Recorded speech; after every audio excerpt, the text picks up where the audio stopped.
For who has stood in the counsel of the Lord and has perceived and heard his word? Who has marked his word and heard it? For who has stood in the counsel of the Lord and has perceived and heard his word? Who has marked his word and heard it?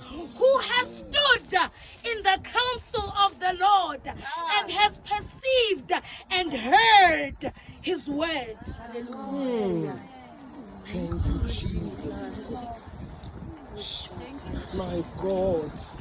We need to honor protocol. I'd like to honor and greet you all in the name of Jesus. I'd like to greet Prophet Zolile. I honor you greatly, sir. I do not take standing here lightly. Thank you so much. I'd like to honor the leadership of the prayer tower. I'd like to honor and greet the men and women of God in our midst. I'd like to greet Ozagwe, to Prophet Rebecca, Prophet Bongiwe. Thank you so much for the word. I'd like to greet you all saints in the name of Jesus. Aya, Sika, Kumaya, Shale Pasaya, Sokapaya. My God. Jesus. Thank you, Jesus. You have made your counsel known to us. You have spoken with that which is on your heart. You have made your counsel known to us. Heavenly Father, how can we say that we have not heard you speak? How can we say that we have not heard the counsel of the Lord? How can we say that we have not heard your word and heeded to your promises? In the name of Jesus, we thank you. We thank you, God, for the dispersing of your word, for the dispersing of your counsel. We do not take standing in your counsel lightly, my God. Your counsel is your presence. Messiah Allah. Your counsel is your presence, oh God. Jesus. Your counsel, it stands forevermore. You have made known your counsel to us. Siyabonga Baba. Siyabonga, siyabonga Baba. Siyabonga Baba, siyabonga. Siyabonga, siyabonga. Jesus, we thank you. Hallelujah. I've eaten a lot of time. Will not be long.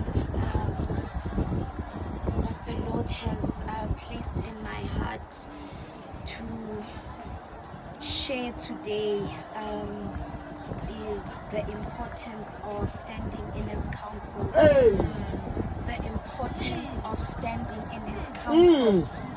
To be like the Elijah's who spoke to Obadiah when he was calling Obadiah to go and tell Ahab that he's here. And as Obadiah was trembling, Isaiah says, no, go.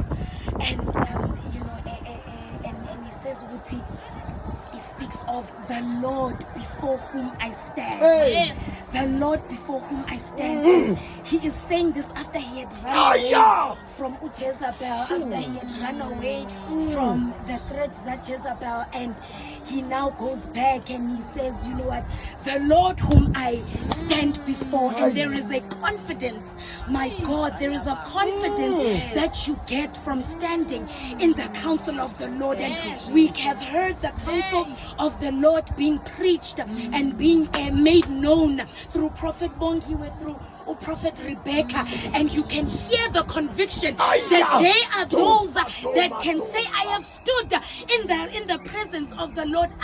Me who stands before the presence of the Lord, I have stood in the counsel of the Lord. I have heeded and heard his word. I have marked it. And I will dispel it. Thank you, Jesus.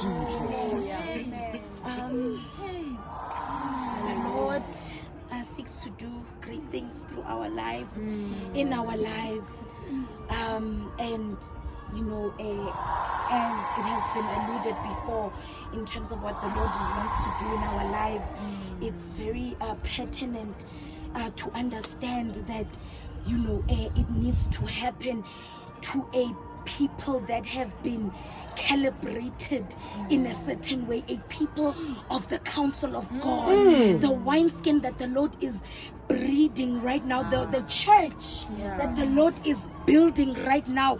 It consists of a people that stand in the counsels of God, that stand in the throne room of heaven, and it is not a visitation, it is a place of dwelling. The throne room is a familiar place, just like your bedroom is a place that you navigate without even thinking twice, that the presence and the counsel of the Lord ought to be that place. And that is the place that the Lord is also calling us to.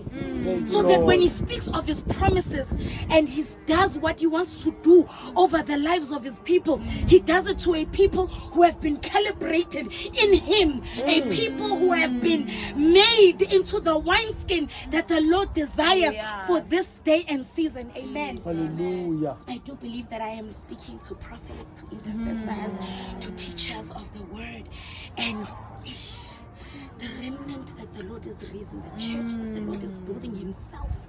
Right now, it requires, man, a particular people. A particular people. Please allow me to just read a couple of scriptures and then we'll just run. We'll read Re'ilka.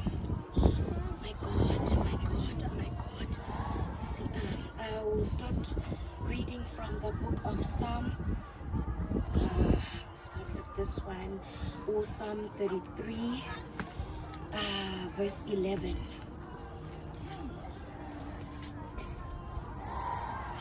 Thank you, Jesus.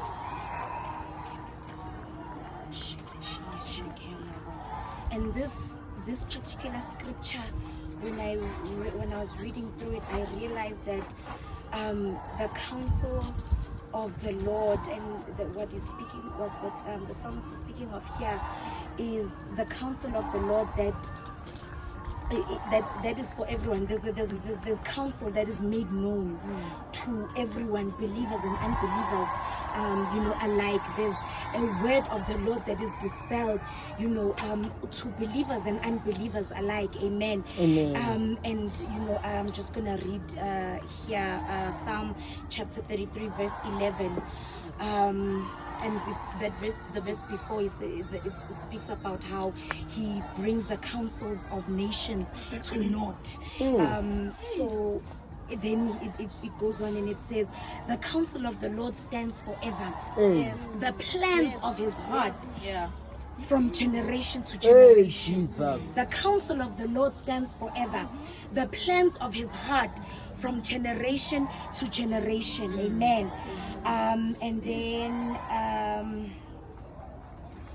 we will also read the book, still in the book of Psalm, we will read chapter 73. Psalm chapter 73, verse 24. With your counsel you will guide me, and afterward receive me to glory. You don't have to turn to this one. I'll just read it. Psalm 16 verse 7. It's very beautiful because it speaks about the Lord who counsels me, and then he continues and says, indeed my mind instructs me in the night. But was it not the Lord who was counseling him? Now his mind it instructs him in the night. I'll just read it. Psalm 16 verse 7. I will bless the Lord who has counseled me. Indeed my mind instructs me in the night. What kind of mind instructs you in the night after the Lord has counseled you? It is a mind that has been calibrated into the counsels of God. It is a mind that has taken up the mind of Christ. It is a mind that thinks as the Lord thinks, and thus as the Lord as he blesses the Lord who has. So he has counseled me, and indeed my mind instructs me in the night. So the counsels of the Lord even continue to grow. It is the counsel of the Lord, day in and day out, day in and day out. Amen. And then Please allow me to read. It's gonna be a bit of a lengthy one.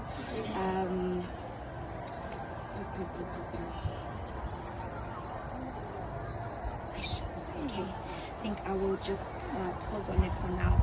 But when we talk of the scripture that I just read now, the first scripture I read, Jeremiah 23, that speaks where the Lord is talking to Jeremiah. He's upset at the prophets that were prophesying lies. He calls them lying prophets, not false prophets, lying prophets, and there's a difference. So he says that he's talking about how they don't necessarily listen to the true prophets that prophesy what the Lord has said, and they just make them worthless. And he also speaks about how these prophets, they are profane in his house. They are prophesying lies. They're saying, "Oh, that says the Lord," and the Lord didn't say it. And he continues then to say to Jeremiah and asks him, "For who has stood?" This is after he's questioning these prophets that are saying, "Oh, the Lord right now is going to do X, Y, and Z," but the Lord is speaking something else. Prophets that prophesy peace when the Lord is speaking judgment over a nation, not giving a nation the opportunity to turn and to repent. And so then the Lord is asking Guti, so who has stood in the counsel of the Lord and has perceived and heard his word? Who has marked his word and heard it? And then it continues talking about the whirlwind because the Lord has now gone in fury, because none of them have stood in his counsel. And the counsel in this context, the meaning of it, or just the definition of counsel in this context, it basically speaks of a council with a C, like an assembly, a council of familiar conversation. So a council isn't something that just comes together once in a while. There is familiarity in the council. They know each other. They know who is who in the zoo. When we get to the courts of heaven, we know who is who in the zoo. Amen. Because it is a familiar council. And it continues. It says a circle of familiar friends, an assembly, a company, and then in council it talks about a secret council, familiar converse, intimacy with God. Counsel, intimacy with God. And now this familiar counsel, it's not a secret counsel. It's not necessarily a counsel where it says, no, you can't come in, this one can come in. It is open to everyone who seeks after the Lord, the ones who follow and seek after the Lord, the ones who pursue. Because the counsel is not just going to be open up to somebody who decides, I will pray just once a day, maybe, and then they expect to be familiar with the courts of heaven. Amen. Amen. So one of the things we need to also understand, and we do know it, but really have it ingrained in our heart, is that by design we were meant to live in relationship and close proximity with the Lord. So we were meant to be pursuers of the Lord. We were meant to be seekers of the Lord. We were meant to be a people that commune with the Lord. That commune with the Lord. It was like when the Lord also had this in mind when he introduced isidlo senkosi. Man, there's an intimacy when we eat together at the table. There is that family. You don't go to a restaurant and just sit, and then somebody you just don't know comes and sits as well. You eat and you commune with somebody that you know intimately. Amen. Also, spoke about birthings. She spoke about birthings, that there are birthings that took place, that are taking place, that there is a delivery that is taking place. We labor ward. And what happens with pregnancy, I think we all know, is that it does not just come to a place of birthing. There needs to have been a time and a place of intimacy where the two they join, they become one, and there is a deposit from their father into the mother, and there is something then that is conceived. It is not conceived, unfortunately, in this setting. It is conceived in the secret place. So we can lay hands on you and say, this is what the Lord is saying, this is what the Lord is saying, we are imparting this is what's happening, but you need to go back.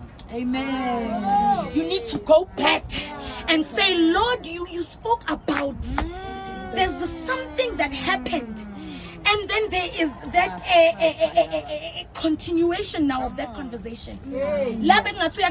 There's something that the Lord is putting on you. There's something, but then you go back into the secret place, and then you sit in His counsel. And then you have divine exchanges with the Lord, where He now expounds on this prophetic word that He has given you. And as He expounds on this prophetic word that He has given you, as He begins to expound on it, there is an embedding that takes place. Now, seed.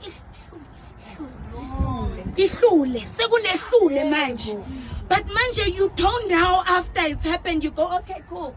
There needs to be that continual take, because you don't know how to take care of Leli Sule, who has deposited it in you. You go back. Okay, Lord, what are my consecrations? What are my patterns? What is this? What is that? What is that? You start to follow patterns. But you do not neglect. You do not neglect that place of intimacy. Just because you got the deposit, then it doesn't end. When people are married, I don't know. But when people are married, just because a person got pregnant, it doesn't say, okay, I'll see you after 9 months. I never want to see you again. There's still relationship. Still relationship that happens with the two until the time of birthing comes. Because even after there's the birthing, you still need the depositor of that which He has put in you. Amen. Hallelujah. So the counsels of God. The counsels of God. I'm reminded of, I'm not going to go to that scripture because it is quite lengthy, but Umikea. We know the story of Umikea. Jehoshaphat, or Ahab goes to Jehoshaphat and says, you know what, I need you to go help me fight a battle, you know. And then Jehoshaphat says, no, as in, before we go, we need to hear what the Lord says, because Jehoshaphat is familiar with counsels of the Lord. Jehoshaphat knows that there is somebody that we need to seek after before we pursue our own desires. Lord, I want to get married. What are you saying? Lord, I want to go overseas, but what are you saying? Lord, I want to go after this, but what are you saying? Amen. So he says, you know what, let's seek the counsel of the Lord. I said, Ahab, yeah, no, I've got my prophets. 23, Jeremiah 23 prophets. They come and they start prophesying, you know. They ask, should we go, you know, up against, you know. And then they're like, yeah, no, definitely go, king. You are going to prosper. You will win this battle. Aye, but that's what Jehoshaphat, there's a counsel I'm familiar with. I shy land. Is there not another prophet that we can ask of? How did he know that these 400 prophets were not it? Is there no other that we can seek after? Is there no other? Oh, but I know there's one, but I don't like him. I hate him because he prophesies bad things. No, he must come. And then they go, they fetch him, and they try to brief him to say, I know everybody's saying this, so he's like, I will only say what the Lord says. To Micaiah, I will only say what I hear the Lord say. They get there now, the pressure. Should we go against him? He's like, yeah, no, go ahead, go for it. You will succeed. That's what Jehoshaphat, no. This is not it. Speak the truth right now. Atu Micaiah, all right, you've asked for it. Atu Micaiah, okay, we were in heaven, and the Lord was asking, how might I entice Ahab to go into battle? Sure. And then there were different. It's a counsel, guys. It's a counsel. council. And it's very interesting because there's a council of the sons of God. It says they were the sons of God. But in that council as well, there were spirits.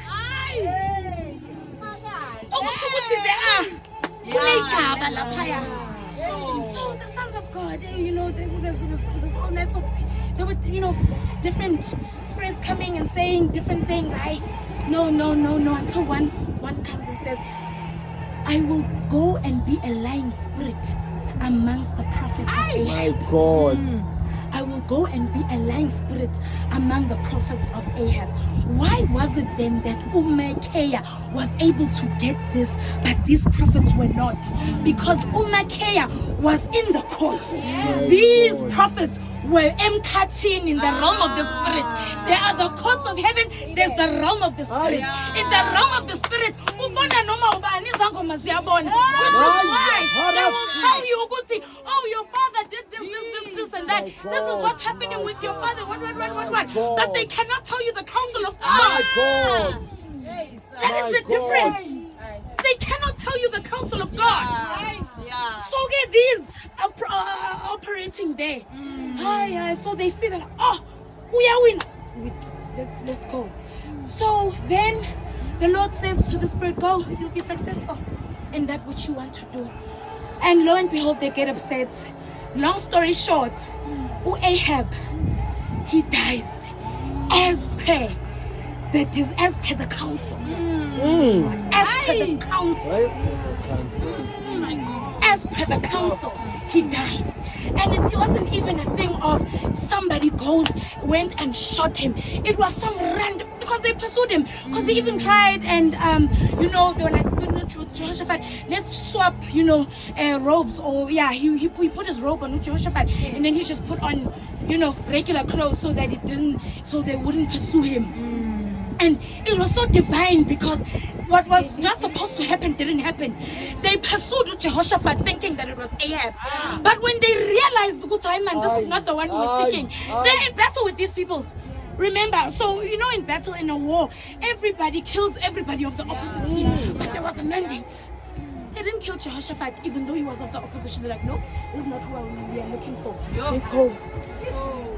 Some random soldier. He just decides to shoot an arrow archer in the air. And where does it land?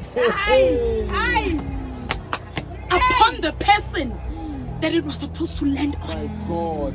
Upon the person that it was supposed to land on. And then what I don't like as well, Bangwele, about believers sometimes, is that some believers say, oh no, if God wills it, it will happen. They are like, we can't be lazy. The counsel of God is made known. How did Micaiah know that he would die? Because because it was a chance thing, people will say, it was just by chance. It wasn't. The counsel of God came out forth. It decided that this is what was going to happen. And it happened. Sure. And it happened. The counsel of the prophecy said, you know what, Ahab was going to have, the dogs were going to eat him up and all of that thing. That happened. They were in battle. Supposed to take him down, but the prophecy had to take place. So I'm just saying this to say that there is a place that the Lord is calling us to. My God. A place that He is calling us to. And this is not just for us to know the things that need to happen for the sake of knowing the things that need to happen. We need to understand that we are here on behalf of the kingdom. We are here as sons of God. We are here as those that are the body of Christ. We are here as a bride promised to a bridegroom. So it is not about exploits. Yes, they will happen. Yes, things will come. But it is about bringing glory to the one whom we have pledged allegiance to, whom we have given our lives to. It is about the one who is our life. Amen. So we need to advance. Yes. We need to come up hither. Yes. We need to come up hither. It cannot be that about Daniel in chapter 7, they were able to see the throne room and see judgments happening. It cannot be that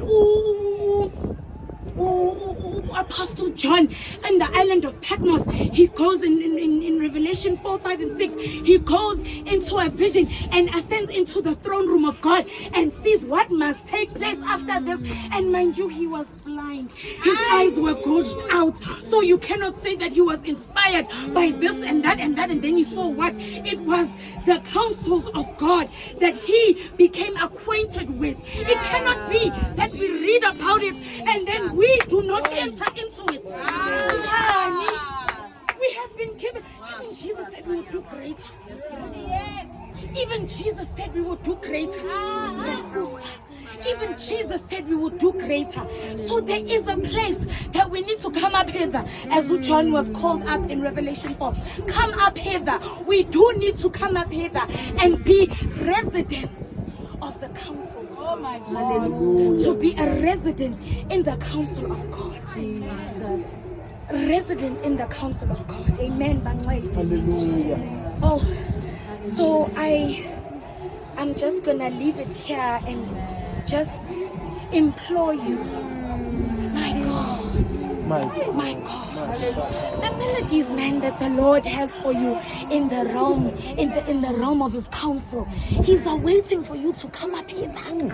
He's awaiting for you to come up hither to release the sound of the season, Madushka, to release the sounds of the season, announcing a new season in South Africa, announcing a new season in the land, announcing a new season in your family. There are sounds. There are sounds. There are sounds. Oh, yeah. Deep in your belly, but found in the counsels of God. My God. Ika patako. Ishala ukaramantaya. Ekilanda arapalapalapa. It is time to ascend.